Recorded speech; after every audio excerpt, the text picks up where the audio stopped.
Thank you, thank you, thank you. परमपिता परमेश्वर, हम आपका हृदय से धन्यवाद करते हुए आपके समीप आते हैं और अपने आप को आपको समर्पित करके आपके पास प्रभु अपने आप को पूरी तरीके से समर्पित करके चाहते हैं आपकी पूरी इच्छा हमारे जीवन में स्थापित हो, हमारे जीवन में पूरी हो और हमारी इच्छा प्रभु हमारे जीवन में ख़त्म हो, ताकि प्रभु हमारा जीवन आपकी महिमा में आगे बढ़े और आपकी महिमा का कारण बने और हमारा जीवन इस योग्य हो ताकि हमारे जीवन से लोग आपको देख सकें, आपकी सामर्थ को देख सके, आपकी महिमा को देख सके, ताकि आपका नाम महिमान्वित हो पाए। आपके वचन को जितना हम स्पष्ट समझते जा रहे हैं उतना समर्पण करते जा रहे हैं, ताकि प्रभु हमारा समर्पण आपको ग्रहण हो, आपकी मर्जी हमारे जीवन में अक्षरशः पूरी हो। धन्यवाद के साथ इस प्रार्थना को आपके इकलौते पुत्र प्रभु यीशु मसीह के नाम से मांगते हैं,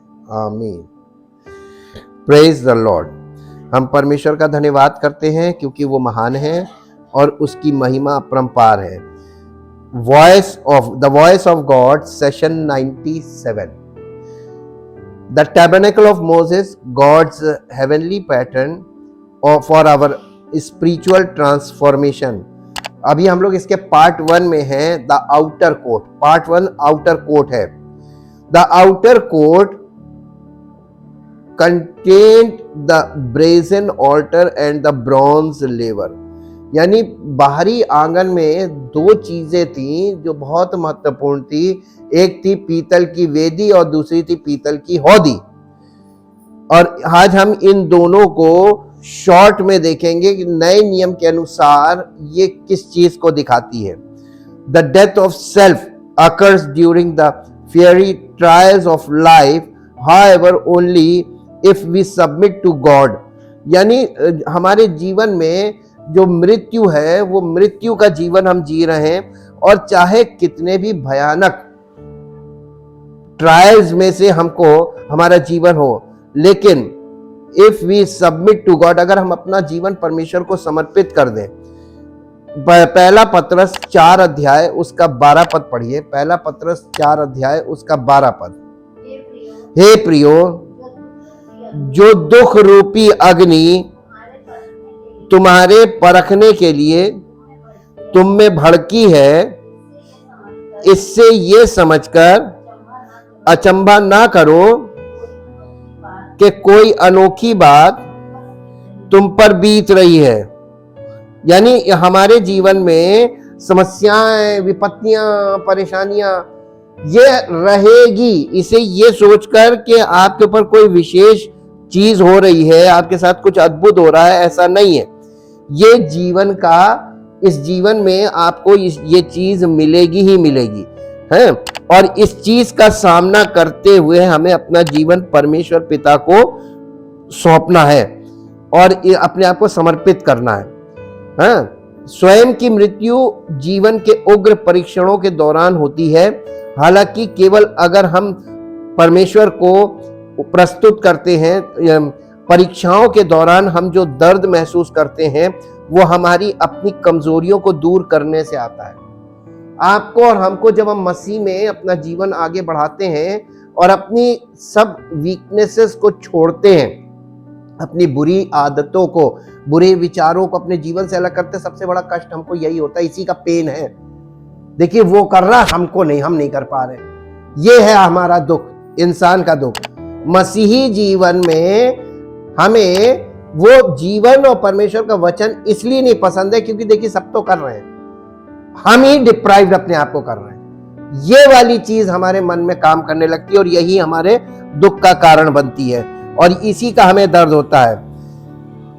परीक्षाओं के दौरान हम जो दर्द महसूस करते हैं वो हमारी अपनी कमजोरियों को दूर करने से आता है, कोई और इच्छा नहीं, कोई और दर्द नहीं। यशायाह नबी की पुस्तक 48 अध्याय का 10 पद पढ़े, जहां देख मैंने तुझे निर्मल तो किया परंतु चांदी के समान नहीं। चांदी को 7 बार शुद्ध किया जाता है, यहां कह रहा मैंने तुझे निर्मल तो किया परंतु चांदी के समान नहीं।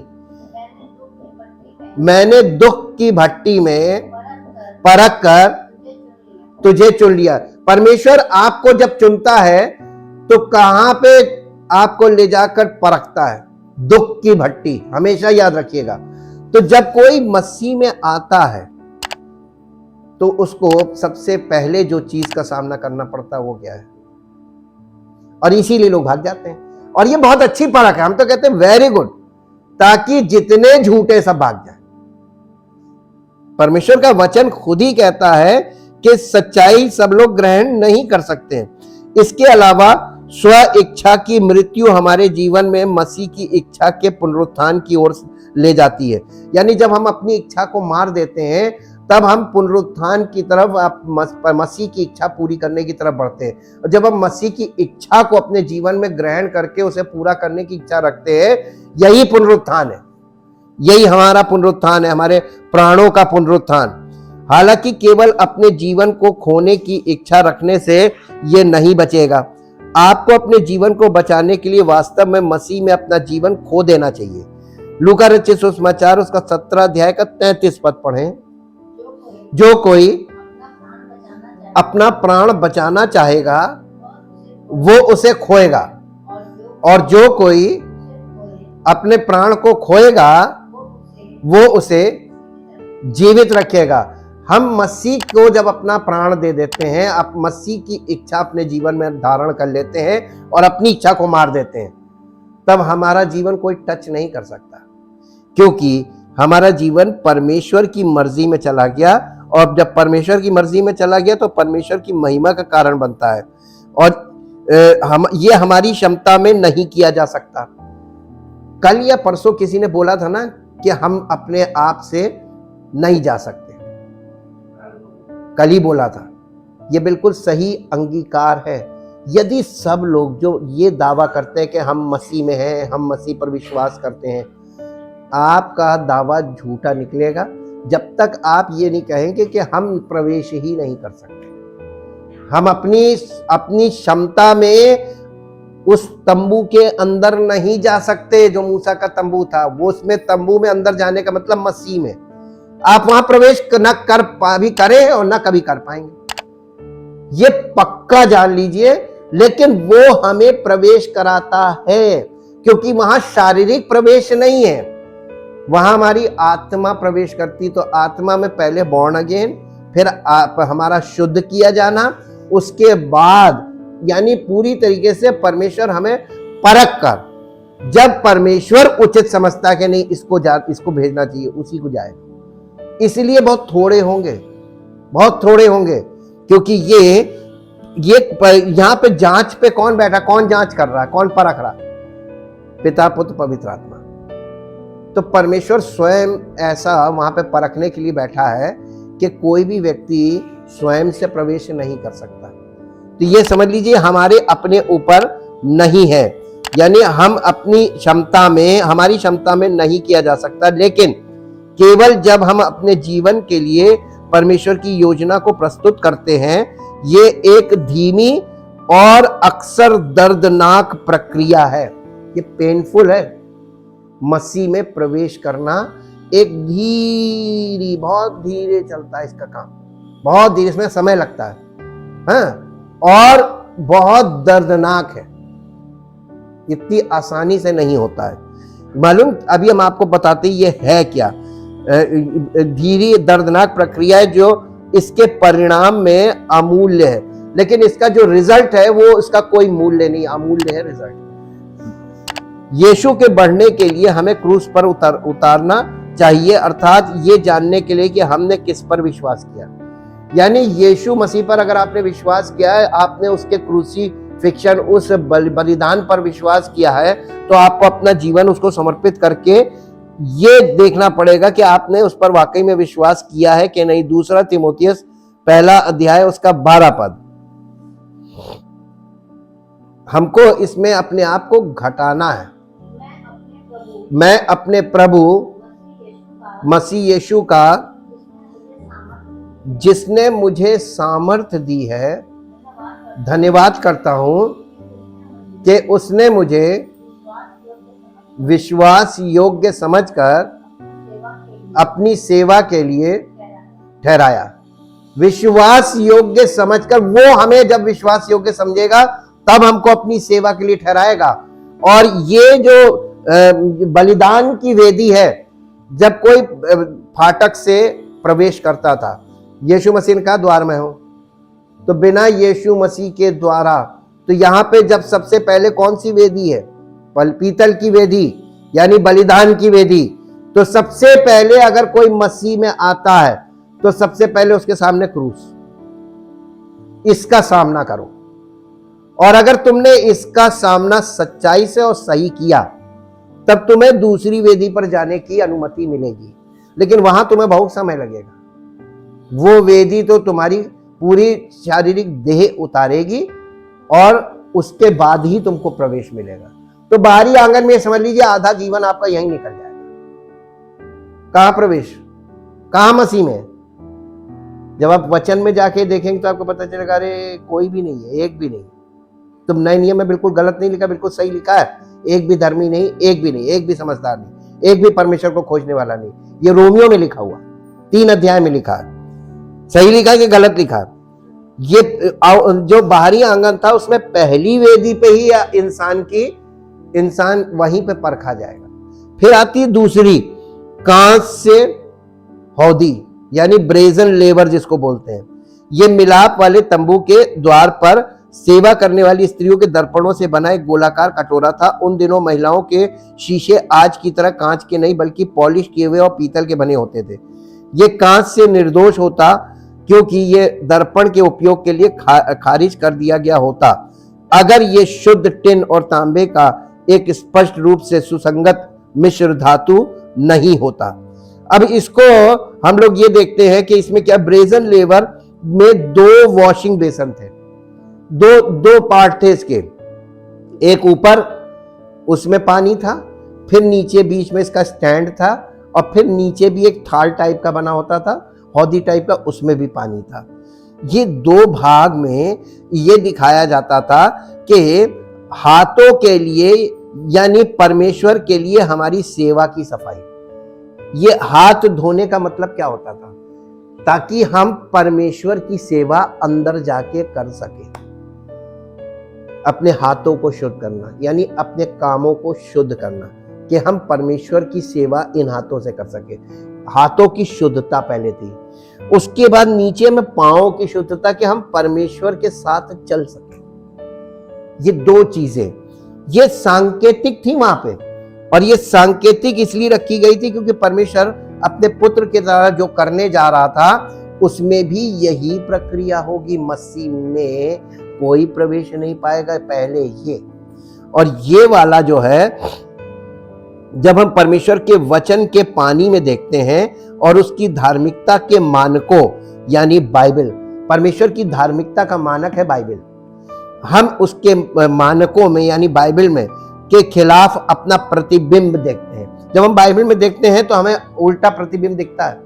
यहां हम परमेश्वर की धार्मिकता में नहीं है, हम परमेश्वर की वचन के अनुसार हमारा जीवन नहीं है, ना हमारे विचार है, ना हमारी सोच है, ना हमारा जीवन शैली, ना हमारा परिवार, कुछ भी नहीं है।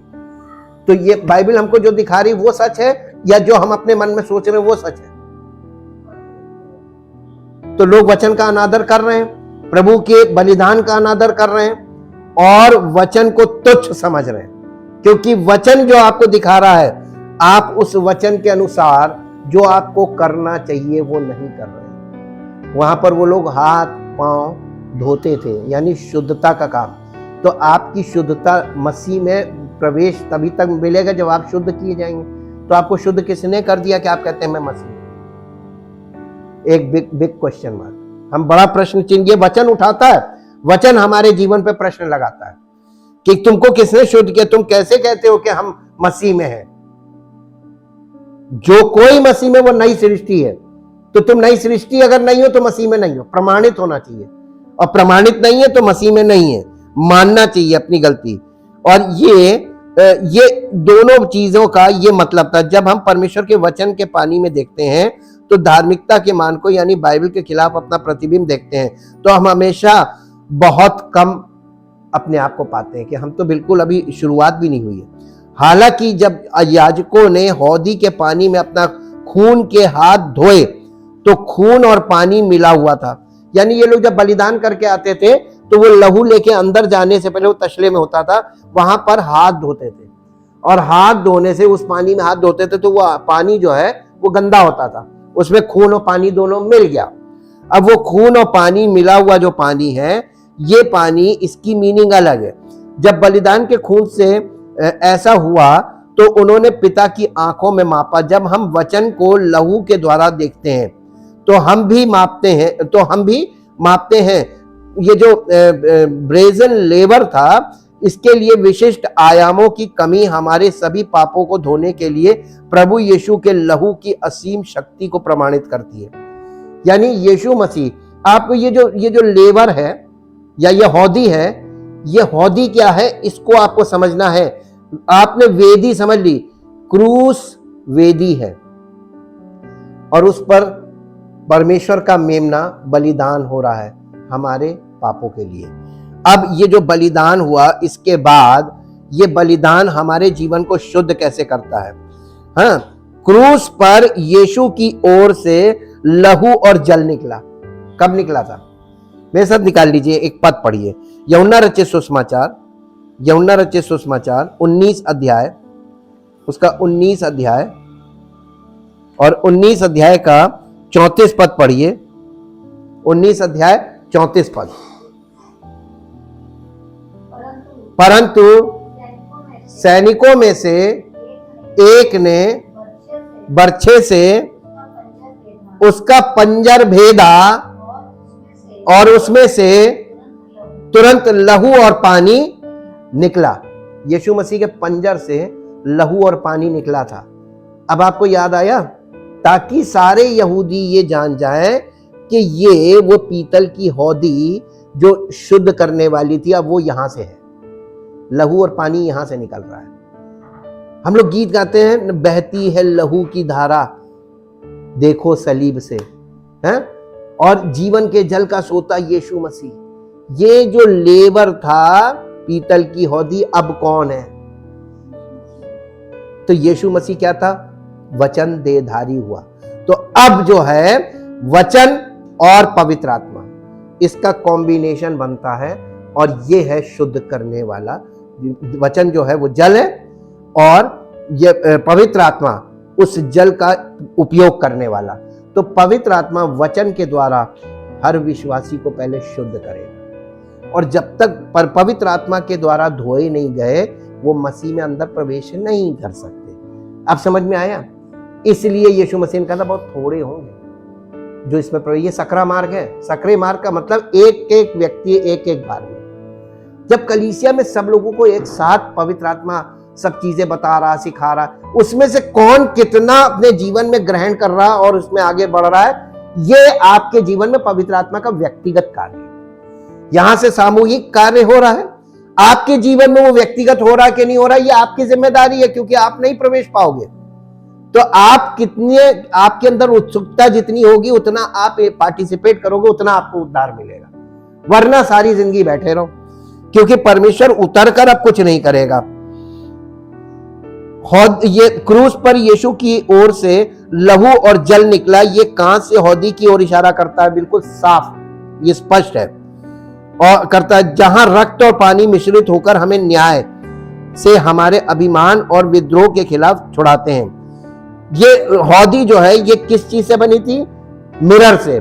मिरर उस समय किसके पास होता था? बहुत अमीर स्त्रियां थी, उन्हीं के पास मिरर होता था। अभिमान, जो अमीर लोग होते हैं उनके पास अभिमान होता है, हमारे पास ये है। तो ये मिरर उनका गौरव था, जो मिरर था वो गौरव था। उन्होंने अपने इस गौरव को प्रभु को दे दिया कि प्रभु की सेवा हो। और ये इस बात को दिखा रहा है कि यहां पर दिए गए, यहां पर रक्त दिए गए जीवन से प्रायश्चित का प्रतिनिधित्व करता है। यानी जिसने हमें, हमारे लिए अपना प्राण दिया ताकि हमें जीवन मिले, रक्त उसका प्रतिनिधित्व करता है। और पानी परमेश्वर के वचन और पवित्र आत्मा दोनों के माध्यम से प्राप्त जीवन का प्रतिनिधित्व करता है। पानी किस चीज का प्रतिनिधित्व करता है? पानी प्रतिनिधित्व करता है कि परमेश्वर के वचन और पवित्र आत्मा दोनों के द्वारा प्राप्त जीवन का प्रतिनिधित्व करता है। अब आपको समीकरण अगर स्पष्ट हुए हो तो एक पद और पढ़ लीजिए, यूहन्ना रचित सुसमाचार, यूहन्ना रचित सुसमाचार 3 अध्याय में आ जाइए और उसका 5 पद पढ़िए। यीशु ने उत्तर दिया, मैं तुझसे सच सच कहता हूं, जब तक कोई मनुष्य जल और आत्मा से ना जन्मे तो वो परमेश्वर के राज्य में। अब आगे सब स्पष्ट है। अगर प्रवेश करना है तो ये वाला पार्ट आपके जीवन में जरूरी है। परमेश्वर के वचन के द्वारा पवित्र आत्मा आपको धोएगा, और ये एक लंबा प्रोसेस है, धीमा प्रोसेस है, इसमें समय भी लगेगा और इसमें आपको उसी दशा में हर परिस्थिति में इसमें लगे रहना पड़ेगा, यानी बने रहो कलीसिया में और वचन में बने रहो। दुखदाई है क्योंकि कुछ समय बाद लोग कहने लगते भैया इतना समय हो गया अभी तक तो कुछ हुआ नहीं। हमारे हाथ में है ये, तो उसके और आपके हाथ में है। आपकी उत्सुकता नहीं है, आपके अंदर इस चीज को आप ग्रहण करके उसको फॉलो नहीं कर रहे, आप बिल्कुल ऐसे निर्जीव होके पड़े रहे कि प्रभु सब कुछ करे, तो प्रभु तो नहीं करेगा, वो नहीं करेगा। हमको उसमें पार्टिसिपेट तो करना ही पड़ेगा। स्कूल बच्चा जाए, अब बच्चा वहां बैठ के हाजिरी लगा के चला है और आपका इसका रिजल्ट बड़ा खराब है। बच्चे को स्कूल जाके क्या करना पड़ेगा? पढ़ाई में मन तो लगाना पड़ेगा ना, और सब चीजों में पार्टिसिपेट करना पड़ेगा, तभी तो वो स्कूल में नंबर ला पाएगा, तभी तो जीवन में आगे बढ़ पाएगा। ये ठीक वैसे ही है। और यहां पर हम एक चीज और देखते हैं कि बाइबल कहती है कि हर कानूनी मामले को 2 या 3 गवाहों के मुंह से तय किया जाना चाहिए। दूसरा कुरिन्थियों 13 अध्याय का पहला पद पढ़िए। दूसरा कुरिन्थियों 13 अध्याय उसका पहला पद। दूसरा कुरिन्थियों 13 अध्याय का पहला पद जी। अब हम तीसरी बार मैं तुम्हारे पास आता हूं, 2 या 3 गवाहों के मुंह से हर एक बात ठहराई जाएगी, यानी वो ही मानी जाएगी, मान्य होगा गवाही। जैसे मैं जब दूसरी बार तुम्हारे साथ था, वैसे ही अब दूर रहते हुए उन लोगों से जिन्होंने पहले पाप किया और हाँ अन्य सब लोगों से अब पहले से कह देता हूं, यदि मैं फिर आऊंगा तो देखिए, एक बार माफी, 2 बार माफी, तीसरी बार माफी नहीं है। यह परमेश्वर का नियम है। आप सारी जिंदगी माफी मांगते रहे, ऐसा संभव नहीं है। नई वाचा में यह संभव नहीं है। और एक बार नया जन्म प्राप्त करने के बाद और आप मसीह में प्रवेश लेने के बाद भटके तो माफी खत्म, फिर तो निश्चित अनंत दंड है। हर पहलू को आपको कानूनी तौर पे भी समझना है। अब यहां पर देखिए, परमेश्वर ने हमारे उद्धार के लिए 3 गवाह रखे हैं। आपका उद्धार हुआ कि नहीं हुआ, इस बात की गवाही परमेश्वर के सामने कौन देगा? 3 गवाह हैं। और आपको शायद नहीं मालूम कि वो 3 गवाह परमेश्वर के सामने आपके मुंह पे खड़े होकर गवाही देंगे। और 3 परमेश्वर का वचन कहता है 2 या 3 गवाहों से आप पर दंड निश्चित है। अब ये बताइए बचेंगे कैसे? जब हम यानी कल्पना कर लेते हैं हमको प्रभु ने क्षमा कर दिया, हम तो मसीह में हैं, हम इस बात की कल्पना कर रहे हैं, ये काल्पनिक मसीहत है, ये वास्तविक मसीहत नहीं है। वास्तविक मसीहत पवित्र आत्मा के फलों से प्रकट होती है, वो वास्तविक है। काल्पनिक सिर्फ दावा करते रहेंगे लेकिन है नहीं। वहां पर गवाह हैं 3, उन 3 गवाहों के बारे में हम देखेंगे। और ये इस बात के गवाह हैं जिनमें से प्रत्येक यीशु के माध्यम से मनुष्य के छुटकारे में भूमिका निभा रहा है और गवाही दे रहा है। यानी वो उस छुटकारे के काम में, उद्धार के काम में वो लोग अपनी अपनी भूमिका भी निभा रहे हैं। वही 3 गवाह वहां पर हमारी गवाही देंगे। पहला यूहन्ना 5 अध्याय, पहला यूहन्ना 5 अध्याय उसका 7 और 8 पद पढ़ेंगे। पहला यूहन्ना 5 अध्याय उसका 7 और 8 पद। और जो गवाही देता है वो, अरे सबसे पहले कौन आ गया? और जल और आत्मा से जन्म होना चाहिए। अगर नहीं हुआ है, गवाही कौन देगा? आत्मा। और अगर आत्मा ने गवाही, आत्मा तो सत्य है, तो आपका क्या होगा? अनंत दंड याद रखते रखिए। अनंत दंड जब तक आपको याद रहेगा ना, तब आपके जीवन में एक, जैसे कोई, जब वो इजरायली लोग निकल रहे थे तो फिरौन की सेना जब पीछा कर रही थी ना, तब उनमें स्पीड थी। अगर फिरौन की सेना ना होती तो ये रेंग रहे होते, मूसा को झिला चुके होते। जैसे आज भी लोग ऐसे ही कर रहे हैं, मसीहत में रेंग रहे हैं, क्योंकि कोई दौड़ा नहीं रहा है ना। अरे आपको ये नहीं मालूम समय पूरा हो रहा, अनंत दंड में जाओगे, तो समय का सदुपयोग करो, दुरुपयोग मत करो, स्पीड बढ़ाओ। अब देखिए, गवाही देने वाले 3 है, आत्मा और आत्मा सत्य नहीं, गवाही देने वाले 3 है, आत्मा और लहू। पानी परमेश्वर का वचन है, आत्मा पवित्र आत्मा, और लहू यीशु मसीह के बलिदान का लहू। ये 3 गवाह हैं। जिसके हृदय पे लहू नहीं होगा और जो वचन और पवित्र आत्मा के द्वारा शुद्ध नहीं किया हुआ होगा, वो व्यक्ति झूठा पाया जाएगा, वो मसीह में नहीं है, उस पर दंड की आज्ञा होगी। और लिखा हुआ है पानी और लहू, और ये तीनों गवाह एक ही बात पर सहमत है। ये सबसे खतरनाक बात है, दे अग्री ईच अदर, ये आपस में। और ये मालूम क्या है? ईश्वर की आत्मा, ये हमारे जीवन में उनका परिवर्तनकारी कार्य करने वाली आत्मा है। पवित्र आत्मा हमारे जीवन में ट्रांसफॉर्मेशन वर्क करती है और वही गवाही देती। तो पवित्र आत्मा के फलों के द्वारा गवाही हुई कि नहीं हुई? और अगर फल नहीं है और हम दावा ठोक रहे हैं हम मसीह में, तो क्या होगा? बिना प्रमाण का जीवन, झूठी मसीहत। आपको ये देखना है कि आप झूठे मसीह रहना मांगते हैं या आप सच्चे मसीह पर विश्वास करके उसकी महिमा का कारण बनना मांगते हैं। पवित्र आत्मा के फलों का होना बहुत जरूरी है, यही आपका प्रूफ है। और आपके पास, अगर आप मकान खरीदे और रजिस्ट्री ना करवाएं, तो आपकी बुद्धिमानी की मूर्खता है। तो आपको दाम चुका रहे हैं तो उसके बदले में कुछ प्रमाण तो होना चाहिए ना। यीशु मसीह ने दाम चुकाया, चूंकि आपने नहीं चुकाया ना, इसलिए आपको प्रमाण की जरूरत नहीं होती, लेकिन परमेश्वर के सामने जरूरत पड़ेगी। आपको प्रमाण की जरूरत, यानी प्रूफ चाहिए। उसके बाद है रक्त, पिछले पापों की क्षमा, वर्तमान और भविष्य के पापों की क्षमा की ओर इशारा करता है।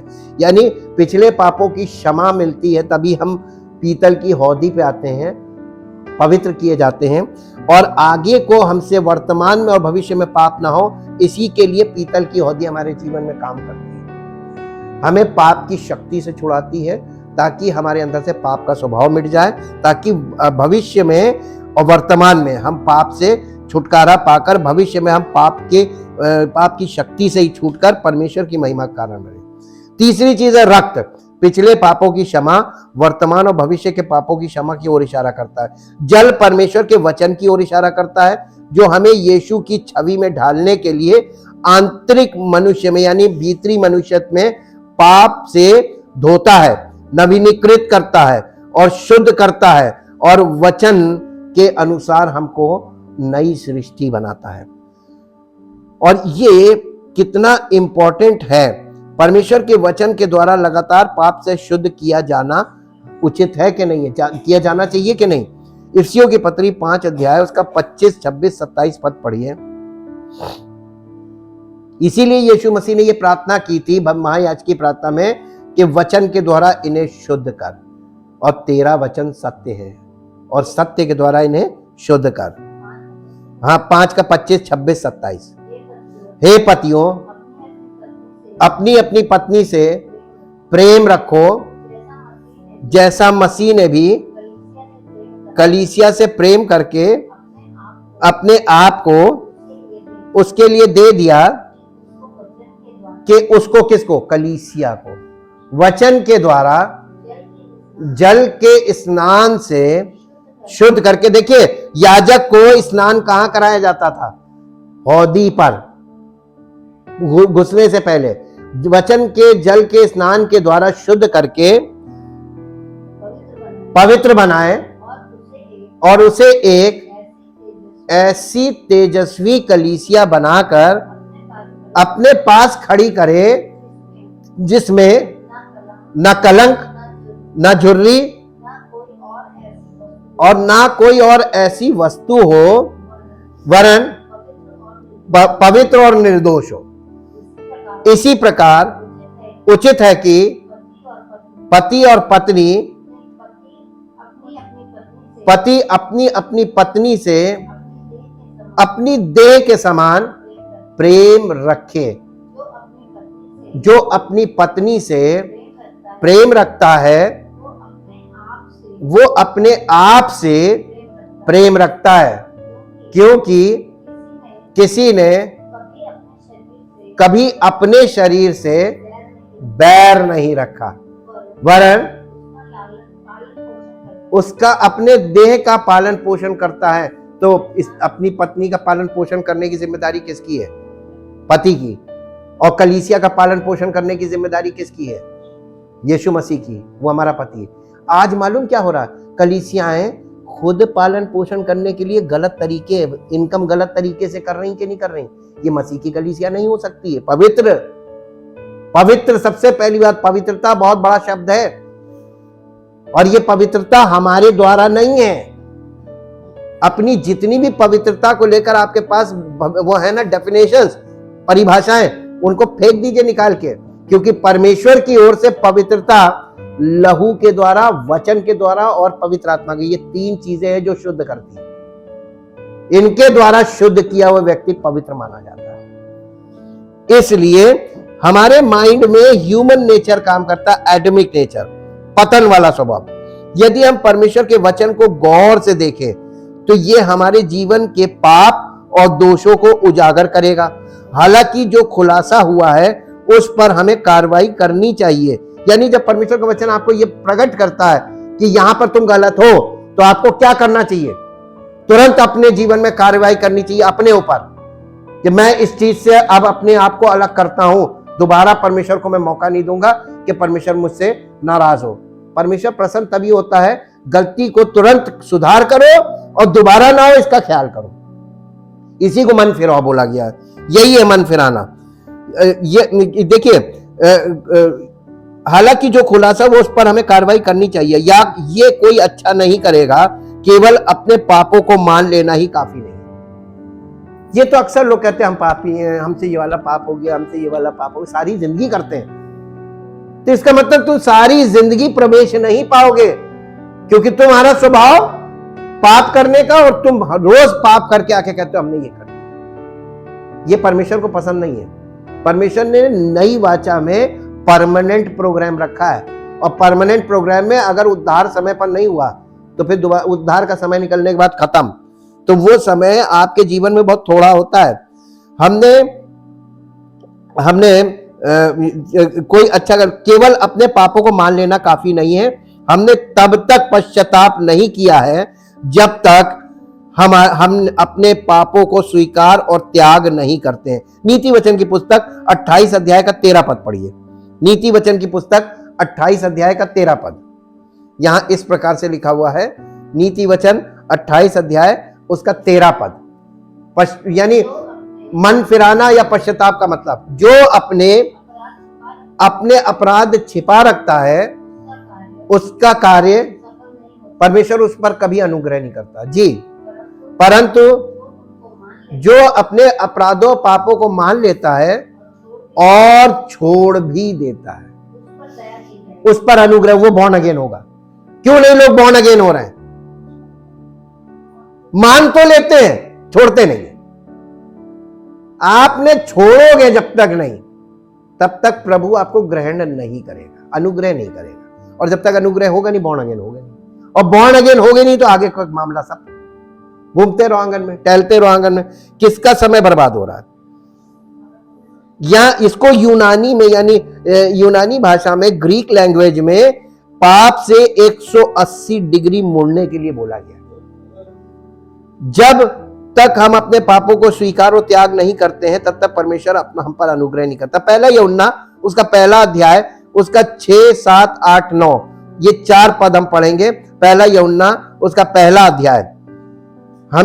हमें एक पवित्र परमेश्वर के विरुद्ध पाप करने पर पछताना चाहिए। यदि हम कहें कि परमेश्वर के साथ हमारी या मसीह के साथ हमारी सहभागिता है और फिर अंधकार में चलें, और आपको ऐसा दिख रहा होगा लोग ऐसे ही कर रहे हैं, तो हम झूठे हैं और सत्य पर नहीं चलते हैं। सत्य क्या है? परमेश्वर का वचन। और सत्य क्या है? पवित्र आत्मा। तो पवित्र आत्मा के द्वारा वचन पे चलने के लिए आपको पहले शुद्ध होना पड़ेगा। यदि हम कहें कि हम उसके साथ हमारी सहभागिता यानी हम फेलोशिप करते हैं परमेश्वर प्रभु यीशु मसीह के साथ कलीसिया में, और हमारा जीवन बिल्कुल उल्टा जा रहा, तो हम झूठे हैं जी। परंतु यदि जैसा वो ज्योति में है वैसे ही हम भी ज्योति में चलें तो एक दूसरे से, तभी तो यीशु मसीह ने कहा था जो कोई मुझ पर विश्वास करेगा वो अंधकार में ना चलेगा वरन जीवन की ज्योति पाएगा जी। और उसके पुत्र यीशु का लहू हमें सब पापों से, जब हम उसके साथ सहभागिता रखते हैं तो यीशु मसीह का लहू हमें सब पापों से शुद्ध करता है जी। यदि हम कहें हम में कुछ भी पाप नहीं, आज ढेरों मसीही लोग अपने आप को धोखा दे रहे हैं ये सोच के कि हम धर्मी हैं जी, और हम में सत्य नहीं, यानी हमारे अंदर सच्चाई नहीं है, वास्तविकता नहीं हमारे जीवन में। यदि हम अपने पापों को मान लें तो वो हमारे पापों को क्षमा करने में और हमें सब अधर्म से शुद्ध करने में विश्वास योग्य और धर्मी है। परमेश्वर अपना काम करने के लिए ठहरा रहता है, लेकिन हम सारी जिंदगी वो नहीं करते हैं जो हमें करना चाहिए, तो वो भी नहीं करता जो उसे करना है। अर्थात हमें एक पवित्र परमेश्वर के विरुद्ध पाप करने पर पछताना चाहिए और न केवल अपने पाप में कार्यों के परिणामों के लिए खेद करना चाहिए। भजन संहिता उसका 51 अध्याय वो 1 से 4 पद पढ़िए। यहां दाऊद क्या कह रहा है? दाऊद ने गुनाह किया, लेकिन उसकी खूबी क्या थी मालूम है? उसने राजा होने के बावजूद पब्लिकली खड़े होकर कहा आई एम अ सिनर, मैं पापी हूं जी। हे परमेश्वर, अपनी करुणा के अनुसार मुझ पर अनुग्रह कर, अपनी बड़ी दया के अनुसार मेरे अपराधों को मिटा दे, मुझे भली भांति धोकर मेरा अधर्म। किससे कह रहा है दाऊद? परमेश्वर से करने को कह रहा है। और हम लोग क्या है? हम खुद को पवित्र मानते हैं, हम पवित्र हैं, हम शुद्ध हैं, हम धर्मी हैं। यही तो सब घोर अपराध है, ये घोर पाप है। यानी एक होता पाप जो स्वाभाविक हो रहा है, और यहां पर तो घोर पाप जी। और मेरा पाप छुड़ाकर मुझे शुद्ध कर। मैं तो अपने अपराधों को जानता हूं और मेरा पाप निरंतर मेरी दृष्टि में रहता है। मैंने केवल तेरे विरुद्ध पाप किया, और जो तेरी दृष्टि में बुरा है वही किया। ये कौन बोल रहा है? दाऊद। आज लोग कहते हैं जैसे दाऊद नाचता था हम नाचे, लेकिन जैसे दाऊद ने पश्चाताप किया वैसा पश्चाताप भी तो कर लो। खाली नाचने की नकल उतारनी है, पश्चाताप भी तो करो। लोग नकल भी मालूम है, मतलब की चीजों की नकल उतारते हैं, असली बातों की नकल कोई नहीं लेता। दाऊद ने अपने आप को पापी कहा, कोई अपने आप को पापी नहीं कहता आजकल, सब अपने आप को धर्मी कहते हैं, हम धर्मी हैं। और इसीलिए धर्मी की परिभाषा गलत कर दी। धर्मी की परिभाषा मसीह लोगों ने बिगाड़ दी। जबकि परमेश्वर के वचन में जाके देखे तो धर्मी की मीनिंग पता चल जाए। धर्मी केवल एक है और वो है परमेश्वर का इकलौता पुत्र प्रभु यीशु मसीह, और कोई धर्मी नहीं। बाइबल इस बात को डिक्लेयर कर रही है, तो कैसे ही अपने आप को धर्मी डिक्लेयर करते हैं? और अगर वचन के खिलाफ आप कोई चीज डिक्लेयर करते हैं उसका हिसाब आपको देना पड़ेगा। दूसरा कुरिन्थियों 7 अध्याय 9 और 10 पद। दूसरा कुरिन्थियों 7 अध्याय 9 और 10 पद। क्योंकि परमेश्वर ने अपने वचन में ये लिख के दिया है कि ना तो इसमें कुछ बढ़ाना ना इसमें से कुछ घटाना।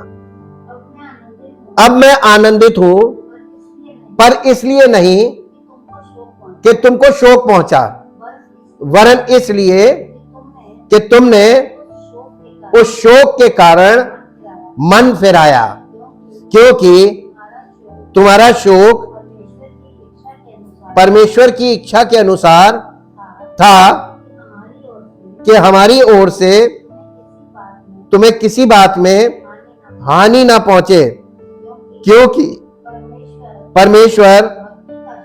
परमेश्वर भक्ति का शोक ऐसा पश्चाताप उत्पन्न करता है जिसका परिणाम उद्धार। किस चीज का परिणाम है? परमेश्वर भक्ति का शोक हमें उद्धार दिलाता है। शोक, आनंद नहीं, ये है। और ये परिभाषा वचन में है।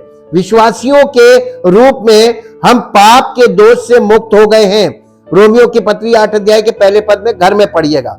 हालांकि पाप से दैनिक शुद्धिकरण अभी भी आवश्यक है। यूहन्ना 13 अध्याय 10 पद हम लोगों ने पढ़ा खूब कई बार। पहला यूहन्ना 1:10, यानी ये पवित्रीकरण, पवित्र आत्मा के द्वारा, वचन के द्वारा शुद्ध किया जाना, हौदी वाली क्रिया हर विश्वासी के जीवन में लगातार जारी रहनी चाहिए। परमेश्वर के लिए एक याजक के रूप में हमारे पास हमारी पीतल की हौदी है। ये पीतल की हौदी मालूम है, यही है असली याजक, हमारे पवित्र आत्मा द्वारा प्रकट किया गया परमेश्वर का वचन। पीतल की हौदी आज के जमाने में क्या? पवित्र आत्मा द्वारा प्रकट किया गया परमेश्वर का वचन, और ये लगातार आपको प्रकट किया जा रहा है पवित्र आत्मा के द्वारा। आप क्या कर रहे हैं मालूम है? आज आप देखिए क्या आप इसके साथ क्या कर रहे हैं। आप इसको ग्रहण करके अपने जीवन में लागू कर रहे हैं, या आपका जीवन अलग जा रहा है और आप केवल सुन रहे हैं? क्योंकि हिसाब देना पड़ेगा। और इसीलिए बार बार बताते हैं कि हर एक को जो इस वचन का अनादर कर रहा है उसको हिसाब देना पड़ेगा। परमेश्वर के लिए एक याजक के रूप में हमारे पास पीतल की हौदी है, पवित्र आत्मा द्वारा प्रकट किया गया परमेश्वर का वचन। ये है पीतल की हौदी, हमारे शुद्धिकरण, हमारे पवित्रीकरण के लिए उपलब्ध है। और इसके अलावा ये शुद्धिकरण केवल स्वयं वचन में पाया जाता है। यीशु हमारे उद्धारकर्ता, प्रभु और राजा हैं। अपने वचन में परमेश्वर की प्रतिज्ञाएं हमें वासना पर विजय प्राप्त करने और इस प्रकार पाप के कारण संसार की भ्रष्टता से बचने का कारण बनती हैं। इसके अलावा मसीह रूपांतरित विश्वासियों के दिलों और मुंह में परमेश्वर के रक्त खरीदे गए वचन और शैतान पर काबू पा लिया गया, ये यानी शैतान पर जयवंत होने की सामर्थ ये एक विश्वासी को मिल जाती है। हम आज इसका सारांश देखेंगे। पीतल की हौदी और पीतल की बेदी और पीतल की हौदी को हम सारांश में देखेंगे। लाक्षणिक रूप से जब हम मसीही बनने की इच्छा रखते हैं तो हम यीशु द्वार के माध्यम से बाहरी न्यायालय में यानी बाहरी आंगन में प्रवेश करते हैं। हालांकि अगर हम अपनी जान नहीं देते हैं तो हम बाहरी आंगन में ही रहेंगे, ये हमारी मर्जी है। आज कलीसिया में बहुत से मसीही अपना पूरा जीवन मिलाप वाले तंबू के में प्रवेश किए बिना बाहरी आंगन में घूमने में व्यतीत कर रहे हैं। आज ये हालत है, ये रिसर्च रिपोर्ट पढ़ रहे हैं आपके सामने। बाहरी आंगन में घूमने में वो अपना जीवन वो कर रहे हैं, व्यतीत कर रहे हैं। वे मिलाप वाले तंबू के दृश्य का आनंद ले रहे हैं, लेकिन उन्होंने अपना जीवन देने का फैसला नहीं किया है ताकि वे उसका जीवन प्राप्त कर सके, एहसास करें। केवल अपने जीवन को बचाने की इच्छा, भले ही कार्रवाई ना की गई हो, आपको इसे खोने से रोकेगी। और वो बाहरी आंगन में एक व्यक्ति जिसने यीशु को उद्धारकर्ता के रूप में स्वीकार किया, अर्थात ब्रेजन ऑल्टर के संदेश के साथ पहचाना गया, को पवित्र आत्मा में बपतिस्मा दिया गया है। ये पवित्र आत्मा हमें जब शुद्ध करती है तभी यही पवित्र आत्मा का बपतिस्मा है। पवित्र आत्मा का बपतिस्मा यीशु मसीह के अलावा कोई नहीं दे सकता। और यीशु मसीह काम कैसे कर रहा है? पवित्र आत्मा और पवित्र वचन के द्वारा। स्पिरिचुअल वर्क है और वो हमको पवित्र आत्मा से परिपूर्ण करता है। और इस प्रकार वो मसीह के शरीर का हिस्सा है, यानी मसीह की देह का हिस्सा, कलीसिया का हिस्सा बनते हैं। अर्थात वे फिर से जन्म लेते हैं, बचाए जाते हैं। एक मसीही, हालांकि क्योंकि उन्होंने अपने जीवन को कांच से लेवर यानी ब्रेजन लेवर के पास में परमेश्वर को नहीं दिया है, उन्होंने कांच से लेवर में परमेश्वर के वचन के अध्ययन के माध्यम से उसे जानना शुरू नहीं किया है। पापी विचारों और आदतों से शुद्ध होने के लिए अग्रणी नहीं हुए हैं, इसलिए वे चरण शून्य मसीही बने रहेंगे, यानी जीरो लेवल के मसीह। आज लोग कहां खड़े? मसीह लोग जीरो लेवल, अभी वो शुरू ही नहीं हुआ, अंदर गए नहीं, बाहर ही खड़े हुए, शुद्धिकरण का काम करने नहीं देते, अपने आप को समर्पित किया नहीं, और इसलिए वे चरण शून्य में मसीही रहते। जो लोग परमेश्वर के वचन का अध्ययन करके अपने जीवन को त्यागने और खुद को पापी इच्छाओं की जीवन शैली से छुटकारा पाने का विकल्प चुनते हैं, वे चरण 1 के मसीही बन जाते हैं, यानी स्टेप 1 के, और तंबू में प्रगति करने में सक्षम होंगे, वही अंदर प्रवेश पाते हैं। अब प्रवेश करना है, यही मसीह में, यही है मसीह में। यही मसीह में का मतलब परमेश्वर के राज्य में, मसीह में का मतलब परमेश्वर की इच्छा में, मसीह में का मतलब परमेश्वर की योजना का हिस्सा बन जाना। यीशु मसीह किसे लेने आ रहा है? मसीह में। आंगन में घूम रहे सब लोग नहीं। Thank you, thank you, thank you Jesus. परमपिता परमेश्वर, हृदय से आपका धन्यवाद करते हैं अद्भुत युक्ति के लिए, अद्भुत सामर्थ्य के लिए, अद्भुत प्रेम और अद्भुत अनुग्रह के लिए। और चाहते प्रभु आपकी ओर से जो कुछ हमारे जीवन में होता है वो अद्भुत होता है। इसलिए प्रभु हमारा जीवन अद्भुत रीति से नई सृष्टि बनाया जाता है, ताकि प्रभु आपकी इच्छा और योजना के द्वारा, आपके गुणों के द्वारा, आपकी खूबियों से हमारा जीवन भरा हो। केवल हमारा शरीर नहीं बल्कि हमारा स्वभाव भी। और प्रभु हमारा जीवन आपकी महिमा में समर्पित रहे और आपकी महिमा का कारण बने, यही आपकी योजना है। और हम चाहते हैं प्रभु जितने लोग ये विश्वास करते हैं कि जितने लोग इस बात को अंगीकार करते हैं कि मैं मसीही हूँ, मैं विश्वासी हूँ, और उनको लगता है कि वो मसीह में है, वो आपके वचन को ध्यान से देखें और प्रभु पवित्र आत्मा की ओर से उन्हें प्रकाश मिले, ताकि वो इन बातों को समझे, और उनको जब ये स्पष्ट हो तो वो मन फिराकर आपके राज्य के वारिस बन सकते हैं। चाहते प्रभु सारी महिमा आपको मिले और आपका नाम हम सब के जीवन से महिमा पाए। इस प्रार्थना को आपके इकलौते पुत्र प्रभु यीशु मसीह के नाम से मांगते हैं, आमीन। Praise the Lord. परमेश्वर आपको आशीष दे।